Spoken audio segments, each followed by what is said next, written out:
ममता बनर्जी वैसे तो खुश होंगे कि विधानसभा में विधान परिषद के गठन का प्रस्ताव पारित कराकर उन्होंने अपनी तरफ से खेला कर दिया, लेकिन ममता बनर्जी विधान परिषद के रास्ते अपने कुर्सी नहीं बचा पाएंगी। उन्हें सीएम बने रहने के लिए चुनाव तो लड़ना ही होगा, और वह भी 4 नवंबर से पहले, ताकि वे विधायक बन जाए, नहीं तो उनकी कुर्सी तो गई। बंगाल विधानसभा में टीएमसी की तरफ से पेश किए गए प्रस्ताव को मंजूरी मिल गई, लेकिन अब इसे लोकसभा और राज्यसभा से मंजूरी मिलनी है।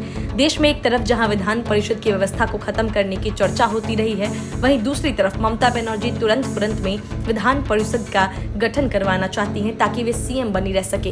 बंगाल विधानसभा ने संविधान की धारा 169 के तहत राज्य में विधान परिषद के निर्माण को लेकर प्रस्ताव पारित कर दिया। अब इसे अमल में लाने के लिए संसद की दोनों सदनों से पारित कराना जरूरी होगा। बंगाल विधानसभा ने विधान परिषद के निर्माण को लेकर सदन में पेश प्रस्ताव के पक्ष में 196 सदस्यों ने वोट किया, तो विरोध में 69 वोट पड़े। वोटिंग के दौरान सदन में 265 सदस्य उपस्थित थे। पश्चिम बंगाल की मुख्यमंत्री ममता बनर्जी ने बंगाल विधानसभा चुनाव के दौरान राज्य में विधान परिषद का गठन करने का वादा किया था। बंगाल में 2 जुलाई से विधानसभा का सत्र चल रहा है।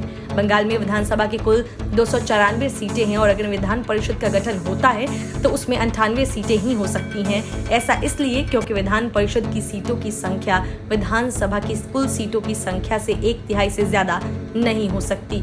पश्चिम बंगाल में 5 दशक पहले विधान परिषद की व्यवस्था थी, लेकिन बाद में इसे खत्म कर दिया गया था। आजादी के बाद 5 जून 1952 को राज्य में 51 सदस्यों वाली विधान परिषद का गठन किया गया, लेकिन बाद में 21 मार्च 1969 को इसे खत्म कर दिया गया। फिलहाल उत्तर प्रदेश के अलावा आंध्र प्रदेश, कर्नाटक, तेलंगाना, महाराष्ट्र और बिहार में विधान परिषद की व्यवस्था है।